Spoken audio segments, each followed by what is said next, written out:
Good morning. Welcome to the STL History Live and our presentation today, Harriet Hosmer.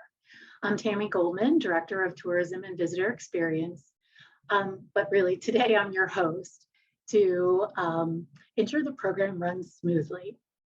Due to the present situation, as you all know, nearly all of our programming, and I say nearly because that is just about to change, but nearly all of our programming is virtual.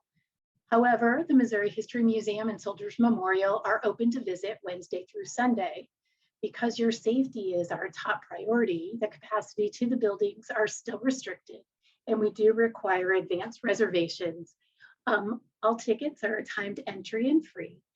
So to reserve, please plan your visit by going to our website at mohistory.org, and you can easily fill your ticket request out there. So before we begin, I just want to do a special thanks to those in the audience that are members of the Missouri Historical Society. If you're not, I can help you with that and provide a link during the program to offer more information about how you can support us. We also appreciate the support from the Zoo Museum Tax Districts. We sincerely thank you all for your tax contributions. Today's program is associated with Gateway to Pride, our online exhibit, and is presented by the William A. Kerr Foundation and AARP of St. Louis. Before we get started, I do want to mention a few details about today's program. It will be roughly about 20 to 30 minutes with time following, well, normally I would say time following the presentation, question and answer. But if you all know Amanda, she loves to entertain questions during the program. So please feel free to submit your programs through the Q&A section down below. Closed captioning is available today for this presentation. If you would like to utilize the function, please click the arrow next to the box marked. It's either CC or live transcript and show subtitles. Today's presentation is being recorded, so if you'd like to review it again or share it with others, it will be posted on our Missouri Historical Society YouTube channel in just a few days. As always, your feedback is very, very important to us, so we would really appreciate it if you could answer a few questions for us after the program. You'll notice that Kobo Toolbox survey will pop up in another tab in your browser, so keep an eye out for that when you leave this session. So I know you're all here today to listen and watch Amanda's program, not me. Today's program is presented by our own Missouri Historical Society's own community tours manager and developer of the CSTL tour program, Amanda Clark, which you see already on the screen. So we are ready for you, Amanda, and I am so interested and eager to learn more about Harriet Hosmer. Good morning, everyone. Thank you for being here. This is such a fun topic to get to talk about. You know, normally I'm talking about St. Louis buildings or, you know, hidden, like the built environment stuff. And, you know, my background is art history. So for me to get to combine all this stuff this morning for Pride Month programming is just super fun. So welcome and thanks for being here. As Tammy said, I'm the community tours manager, which means when I'm not doing talks like this, I am somewhere out right now. I'm usually somewhere out in the hot sun. I'm doing walking tours of various St. Louis neighborhoods, or now we have bus tours. So you can join us on nice air-conditioned buses as we explore the city. And we have several of those tours coming up that you can find on the MHS website. I'd love to see you on those. All right, let's head off and let's get talking about Harriet here. All right. So a few years ago, I was asked to do a series of very fun pop-up talks for the St. Louis Art Museum. And at the time, that was the dreamiest thing I'd ever been asked to do. Super excited. The curators had assigned me some statues and some different works to do the talks on. And so I go to the museum and I go to the first one, and I knew nothing about it other than I loved it. And it was this statue. Its name is Zenobia in Chains. I also had never heard of its sculptor at the time, Harriet Hosmer. And needless to say, I fell in love with both Zenobia and the fascinating woman who pulled her out of marble over 100 years ago. So our talk is going to skim the surface of Harriet's life, her work, and her legacy. And since we only have about 30 minutes, I mean, I can't go too deep into too much stuff, but hopefully it will inspire you to learn more about Harriet, her contemporaries, the people she was working around, and to visit these pieces in St. Louis. And I'll come back to Zenobia in a minute later in the presentation. But first, we're going to explore Harriet's life, the story, and explore her St. Louis connections through the masterpieces that she gifted to us in different ways, in different forms, and as well as meeting a few really important people along the way.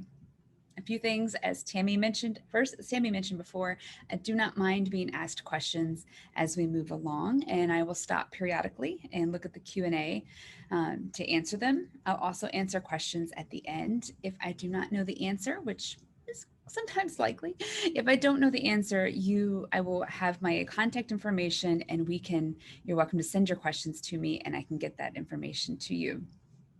Or if you want to send questions about anything random St. Louis history, I'll have that contact information.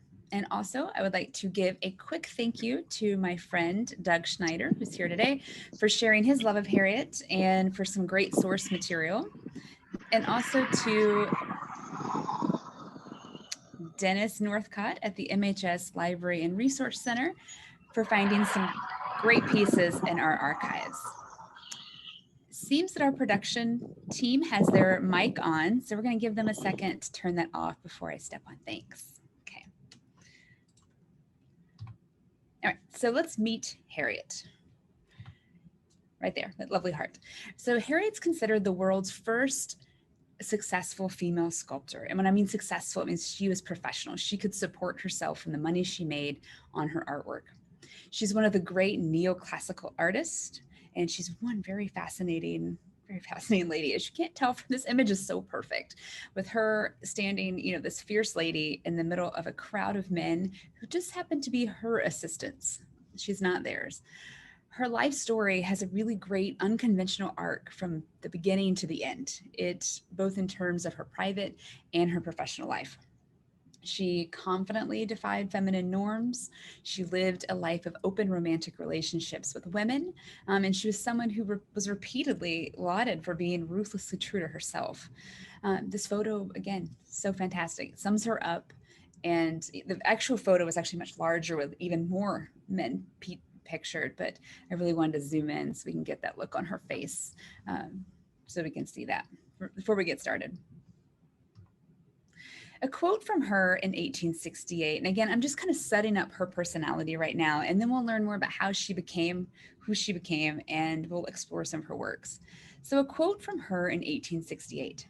I honor every woman who has strength enough to step out of the beaten path when she feels that her walk lies in another. Strength enough to stand up to be laughed at if necessary.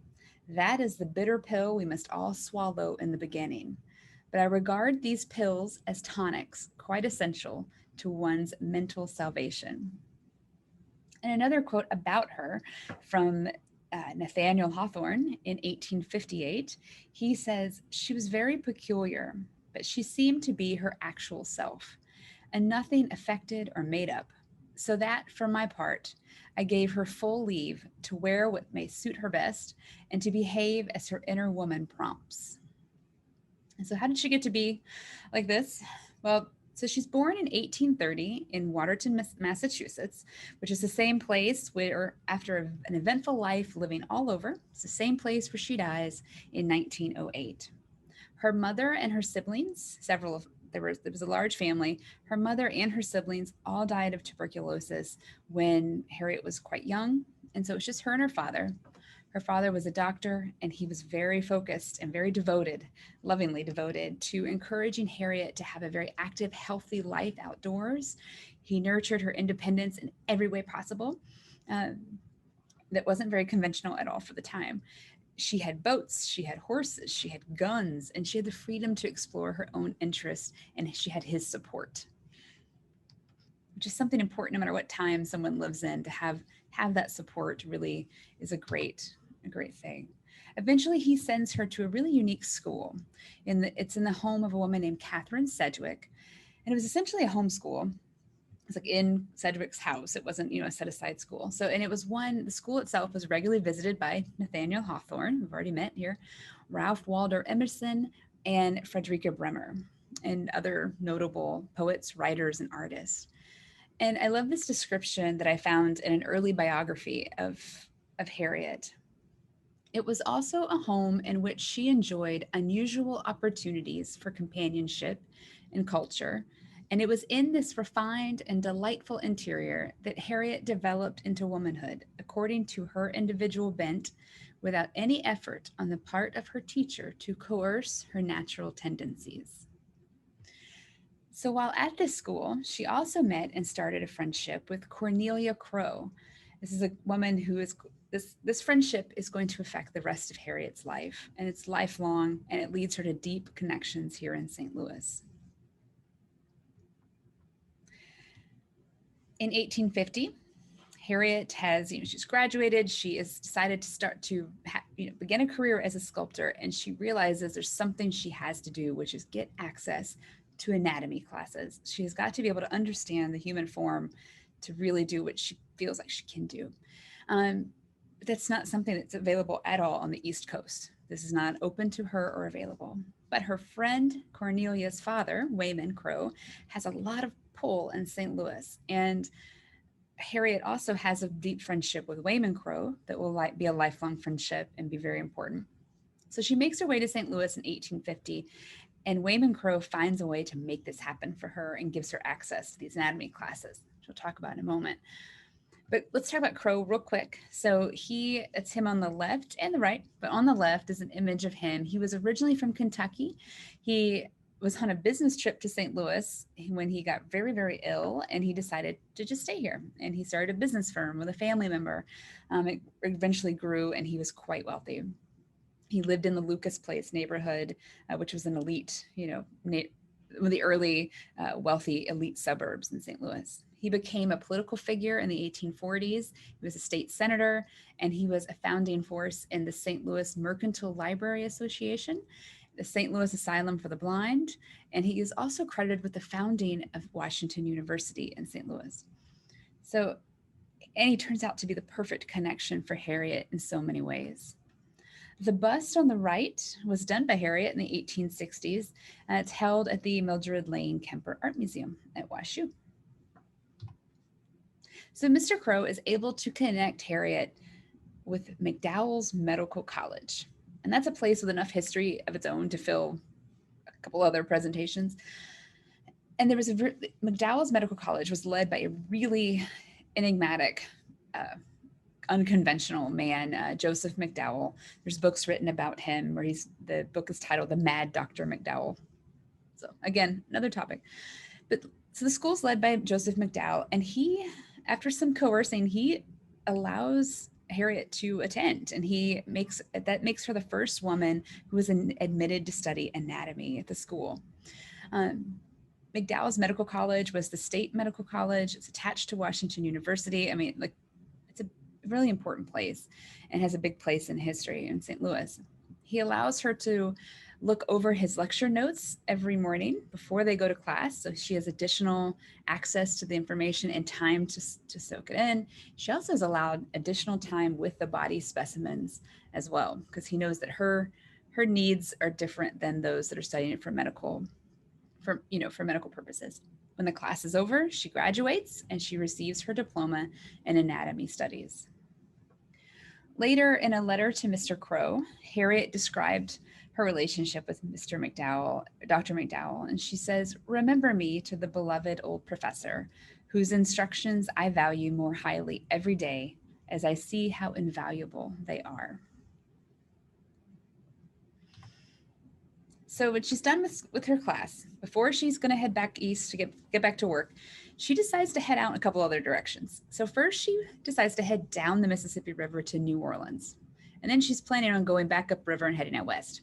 So on the trip downriver, their boat kept getting stuck. The Mississippi River was constantly shifting. There were sandbars. Boat keeps getting stuck. And from the letters, the trip sounds absolutely miserable. Initially, she had a friend with her. The friend got so frustrated with the slow pace that she the friend boarded a northern bound steamboat, leaving Harriet on her own for the rest of that journey. In a letter to a friend, Harriet noted as they passed Cape Girardeau, Missouri, that it was the largest place I have seen on the river and the most God-forsaken. So quite, it was an interesting description of Cape Girardeau in the mid 19th century. She goes on to describe all of the other boats they passed that were stuck on sandbars as the river continued to shift its borders. So she makes it to New Orleans, spends some time there, makes her way back up to St. Louis, and then heads north. This time, much smoother ride. And they make it all the way to the Falls of St. Anthony in Minneapolis. And what's really important about that trip is that she is unchaperoned. She is a woman on her own in a boat full of men. And this is something really unusual for a woman of her status. At some point along the way in Iowa, the captain and the boat crew and the other passengers, like as I said, majority men, they are all, talking and the captain challenges everyone the men and Harriet, to a race up this hill, the hill that's pictured here, a foot race. And whoever wins gets naming rights to the hill. And you can see from the note at the bottom who won the race. So she wins this race. It is still called Mount Hosmer. You can go there to Lansing, Iowa. There's signage everywhere that tells who she is, and there's lots of beautiful pictures online of the views from Mount Hosmer. So she makes her way back. She returns to Boston to get started on her sculpting career. In 1852, while in Boston, she meets this actress, a very important actress, Charlotte Cushman. Charlotte is a very well-known stage actress, and she's a very talented, well-known actress. She's considered one of our first national celebrities. And she's importantly noted because she plays both male and female parts, including the part of Romeo in a popular production where her sister played Juliet. And in addition to her unconventional acting, Charlotte was only involved romantically with women, including the journalist Matilda Hayes, which will be important in a moment, and Rosalie Sully, who was the daughter of the famous artist Thomas Sully. While Charlotte was with Matilda, which was a relationship that lasted over 10 years, the two of them, Charlotte and Matilda, moved to Rome, and they live in a community of American expatriate intellectuals and artists, which did include several lesbian artists and sculptors. And because attitudes in Europe were more relaxed surrounding same-sex relationships, the women were allowed to live in society as open couples. So in 1852, when Charlotte and Harriet meet, Charlotte and Matilda are able to describe this life to Harriet and tell her this is where she needs to be as well. This would be the perfect place for her to, grow as an artist and have access to both, a lifestyle and artistic access that she would not have in the United States. And Harriet says yes. But in a letter to a friend, Harriet is describing meeting Charlotte. She says, "Miss Cushman and Miss Hayes have left Boston, and I can't tell you how lonely I feel. I saw a great deal of them during the 3 weeks that they were in the city and went constantly to the theater. I saw Miss Cushman as Lady Macbeth, Queen Catherine, Romeo, and Hamlet."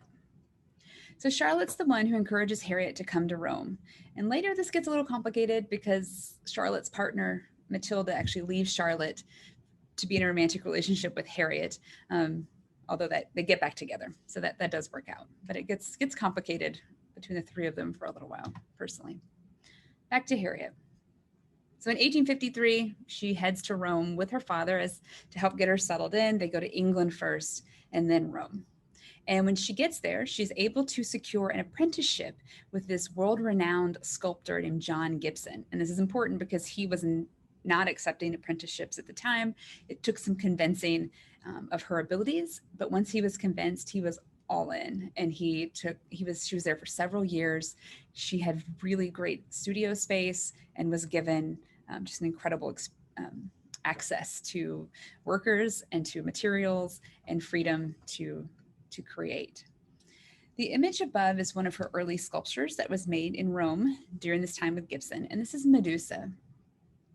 And the themes that Medusa represents, and this, again, she's a neoclassical sculptor. So she deals with subject matters and styles that harken back to the Roman and Greek eras. So the themes that Medusa represents, relating to women's rights, freedoms, inequality of the sexes, these are all things that Hosmer returns to for many of her greatest works. So this is early on in her work, and it stays there and just grows. And as she develops as an artist, on the other personal side of things, her social life, she's in these amazing circles of English and American expatriates, all living in Rome in this kind of community. This includes Robert and Elizabeth Barrett Browning. It also included the first professional Black female sculptor, Edmonia Lewis, which there's also an Edmonia Lewis piece at St. Louis Art Museum. In addition to sculpture, in her work as an artist, Harriet also is an inventor. She invents machinery such as a perpetual motion machine, and she pioneers a process that I can't explain, but a process that could convert limestone into marble for use for sculptors. So she lives in both England and Rome until the turn of the century. She returns to Watertown, Massachusetts. She also lives a few times in different places in the US. During this time, she shared several different romantic relationships with women, but the most important one is Louisa, Lady Ashburton. And Louisa, or Lady Ashburton, was a widowed Scottish noblewoman, and they were together for over 25 years. Hosmer referred to herself as Ashburton's wedded wife, with whom they shared finances. Ashburton provided her with a studio in England, and so they had a very committed and intertwined relationship for a very long time. So she had to deal. So here's another image of we have Harriet, and here's Lady Ashburton right there. Something that Harriet had to deal with while in Rome and as her career is growing is that she was a subject of a lot of misogyny. So she even had to go as far as to sue several art journals for saying that her work was plagiarized, that there was no way a woman could have created this work. So, and that kind of, so Hosmer, Harriet dies in 1908 in Massachusetts after a short illness. So that's kind of the summary of her life. But now we're going to look at some of the artwork that she has and the connections to St. Louis. And we come back to Zenobia. So Zenobia stands upstairs at the St. Louis Art Museum. She has a wonderful regal position in the middle of one of the large rooms upstairs. So Hosmer, as I said earlier, is a neoclassical sculptor, meaning her subjects and her style make reference to the classical periods in Rome and Greece. And Zenobia is a 7-foot tall marble statue of a Palmyran queen, and it's considered Harriet's greatest work. It was completed in 1859 while she's working with Gibson in Rome. And the beauty of the piece is both in the subject and the execution. Yes, it is a gorgeous sculpture. It is executed perfectly. The form is beautiful. The drapery, I mean, it's alive, right, when you're standing next to it. But the story is where it gets, where the magic comes in. So Zenobia was a 3rd century queen of Palmyra, which was an area near present-day Syria. And she was a queen that took up arms against the Roman Emperor Aurelian and in fighting for her kingdom. And she was ambitious and wanted power, but she was defeated and she was captured and she was made a prisoner of the Roman Empire. And when she was captured, Aurelian had her walk through the streets bound in chains as part of a victory parade. And the legend has it that once he saw her walking through the streets with, dignity and not as a defeated person, he actually freed her. But again, that's the legend part of it. But that's how Hosmer portrays Zenobia, full of this quiet dignity. She's wearing queen's clothing. She is not a, half naked, defeated figure. She's not, not laid bare. She is in her queen's clothing. Her head is only slightly bowed. And that's what makes the statue exceptional and is a great example of the themes that were prevalent in Harriet's work throughout her career. The statue was carved in 1859. It was exhibited in London in 1862. And later there were several copies made of it, busts made of it of just of Zenobia's top that were made for mass consumption. And this is something that happened with a lot of her most famous statues and pieces. They could be reproduced and sold in copies. The statue in St. Louis was a personal gift of Harriet's to Wayman Crowe, and it itself has the actual statue has a very interesting history. According to the St. Louis Art Museum's blog, it was Wayman Crowe gifted it, then gifted to Washington University. They sold it for a little while in the 1950s. And during that time, it is thought to have been on display at the Cherokee Cave tourist attraction at the foot of Cherokee Street and South Broadway, which was for a time the only way that you could actually go into one of the famous St. Louis caves. So she was displayed in there. She eventually makes her way back to where she needs to be, the St. Louis Art Museum.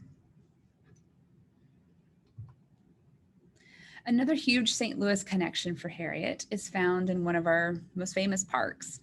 This massive bronze sculpture of the Senator Thomas Hart Benton, dressed in classical robes, is at the center of Lafayette Square Park in the city of St. Louis. This is when I loved Zenobia. I found out, I found Harriet through Zenobia, but finding this out just blew my mind. By the mid 1800s, so monumental public art, referring to idealized politicians and heroes of different sorts, becomes a thing across the country. And the Missouri State Legislature gets in on it. They pass a bill to provide $2,500 to commemorate Thomas Hart Benton, one of the state's best known politicians. And the task of determining the type of monument for this first work of public art in St. Louis was assigned to a committee composed of local businessmen, including Wayman Crowe. So Crowe recommends Hosmer to the committee for the Benton sculpture, and they accept her proposal for a bronze portrait, a bronze sculpture in the neoclassical style versus just an exact replica of him. And she used his image as inspiration rather than an exact likeness. Surprisingly, the legislature accepted both the style and the fact that it would be sculpted by a woman. They're progressive, at the time. However, the $2,500 was not going to cover this piece. And Crowe initiated a private fundraising effort, which brought in an additional $33,000 to supplement the $2,500. She makes the model in Rome, which is what you're seeing there on the right. I love the scale of her next to the statue. And she prepares it in Rome. It's cast in Munich at the Royal Foundry, which was interestingly owned by the family of a man named Ferdinand von Miller, and he was a sculptor of several works in Tower Grove Park. So it's completed in 1864 and unveiled in 1868. And it was, again, St. Louis's first piece of public art. Schools and businesses closed that day. 40,000 people attended the event of the unveiling of this statue. It included the firing of 30 cannons, one for each year of Benton's service as a senator. So really important piece. Okay. So another one of her most popular pieces, and unfortunately it seems that the resolution on this image is deciding not to look as beautiful as it does on my screen. Another of her most beautiful pieces can be found at the St. Louis Mercantile Library, and it is called Beatrice of Cenci. And it was commissioned by the library at the suggestion of Wayman Crowe, and it was shown in Europe, New York, Boston, and many other cities before being brought to its home in St. Louis in 1858. Cenci's story is a pretty intense one. She was executed for the murder of her abusive father in the 16th century. It was a murder that was planned not only by her, but by her stepmother and her brothers in order to stop the father's sexual abuse. Despite protests by the common people that this was not a cause for execution, the Pope ordered them all executed, and it was a pretty gruesome scene. And it was meant to be, the Pope wanted to make a statement that people could not start murdering the heads of families. And so her death became a symbol to the people of Rome of resistance against the aristocracy. In the 19th century, Beatrice's story inspired a play by Percy Shelley and over 23 other operas, plays, and poems over time. Hosmer's sculpture is meant to depict her on the night before her beheading. And as with Zenobia and Medusa, This sculpture has several layers of symbolism and thematic aspects relating to women's rights and life experiences. And you can't tell here, again, unfortunately, it's not, you never know until these presentations go. That resolution sometimes gets a little skewed, but I highly recommend that you look up this sculpture if you haven't seen it already. It's at the St. Louis Mercantile Library. You can go visit it there, and just, it's so lifelike. And she looks as if she could stand up and stretch at any moment. Just an incredible example of Harriet's talent. So I'd like to close this whirlwind talk with a note from a letter written to Wayman Crowe, where Harriet refers to her experience in St. Louis. And this is the letter that accompanied the Beatrice statue. She says, "For your sake and mine, I would have made a better statue if I could. The will was not wanting, but the power, and such as it is. I rejoice sincerely that it is destined for St. Louis, a city I love, not only because it was there where I first began my studies, but because among many generous and indulgent friends who dwell therein, I number you most generous and indulgent of all, and whose increasing kindness I can only repay by striving to become more and more worthy of your friendship and confidence. I am ever affectionately and gratefully yours, Harriet G. Hosmer." And lastly, I have these images. Thank you to my friend Doug Schneider for sending along these photos from a trip that he took. So Harriet dies in 1908, again in Massachusetts, and she's buried at Mount Auburn Cemetery. She leaves behind a huge legacy of a woman who lived her life as she wished at a time when that was, really not a thing. And not just as she wished, but on several levels. She was living a very independent, unconventional life. So I hope you enjoyed this rather whirlwind trip. If you would like source materials, which I have a list of, I can provide you, if you'd like source materials for this presentation and also some reading recommendations, or if you have any questions about the topic that we don't answer in the Q&A, you can reach me at aclark, A-C-L-A-R-K, at mohistory.org. And I hope you will reach out. And I'd also love to see you on a tour around St. Louis. So I'm happy to open up now for Q&A.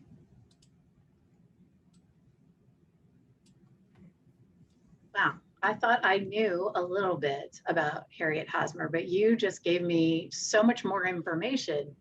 I mean, just the backstories behind not only her, but each one of the sculptures. That was eye-opening for me.